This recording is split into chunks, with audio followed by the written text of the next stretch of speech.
Let's get the obvious out of the way first. Cuphead is one amazing looking game. Studio MDHR have teased us for 3 years with this gorgeous 1930s art style, which is all 100% hand-drawn, and we finally get a chance to play it. And then here's the final animation. It's 32 drawings on 32 pieces of paper. That's insane, and while time-consuming, this creative decision has really paid off. The attention to detail is staggering, everything bounces and wobbles like an old Mickey Mouse cartoon, but the cartoon logic is much more surreal, akin to Betty Boop. Music is also a knockout. The team opted to record live jazz for most of the tracks, so don't be surprised if you find yourself stopping for a moment just to listen to some of these great tunes. Don't mess with King's eyes. Don't mess with me. It's an absolute treat for the eyes and ears, and a lot of the joy in progressing from Cuphead comes from wanting to see what creative new levels the game can throw at you. The boss fights make up for the real meat of the game, and in order to save your souls from the grasp of the devil, Cuphead and his chum Mugman must fight their way through over 20 unique boss fights. You'll fight a killer sunflower, a lively birdhouse, and even a possessed ghost train. Every single one plays out differently, and they're beautiful to look at. With a visual style this charming, you might expect the game to be a stroll in the park, but that couldn't be further from the truth. Bosses will beat you down in your first few attempts. Since bosses are constantly upping the ante by changing forms, and the fact you can only take 3 hits means you're likely to die dozens of times. But that's okay. The key to Cuphead is perseverance. Every time you die, the retry screen presents you with a little flag marker telling you just how close you came to beating them, along with a taunt from the boss. It's a surprisingly effective tool to keep you invested in the fight. You want to do better and better each round until you land the killer blow. As a result, the game is tough, but not fiendish. You really have to commit if you want to beat each one, and it can be very rewarding to finally learn all the intricacies of each boss and exploit their weak points with a well-timed super move. Some of the bosses require Cuphead to fight in his plane.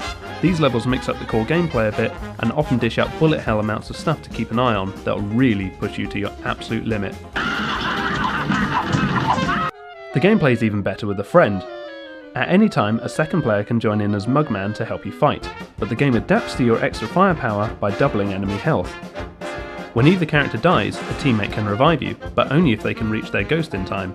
With everything else happening on screen, it can be a mad scramble to keep your friend in the fight, and it makes for some of the most tense moments in the game. Both characters control very tightly, and anyone who's ever played Contra back in the day will feel right at home. Aside from shooting and jumping, Cuphead can do an evasive dash and even parry pink attacks to fill his super gauge. The parry move forces you to play a little more aggressively, which is great, but it never quite landed as consistently as I wanted it to, resulting in me taking some unfair damage from time to time.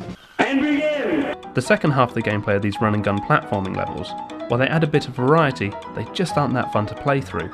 Again, they're hard, but they lack the personality and imaginative scale of the bosses, so having to restart level from the beginning on death is a very defeating prospect. Also, screw this level.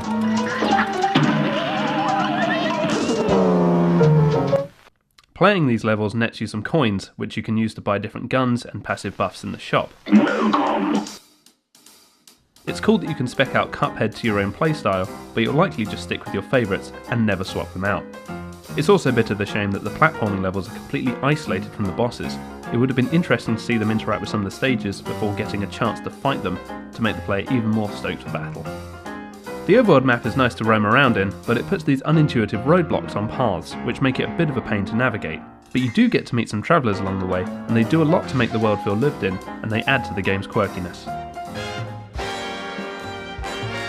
It's hard not to admire the commitment in making Cuphead look like an old-timey cartoon, and if you're anything like me, it'll mercilessly lure you in with its immediate charm. The boss fights are easily the highlights here, and they never fail to challenge as much as they amaze. Its difficulty won't be everyone's cup of tea, but if you're willing to push yourself past each foe, Cuphead will prove to be a rewarding experience that will keep you motivated to see it through to the end. Well, Cuphead gambled with the devil.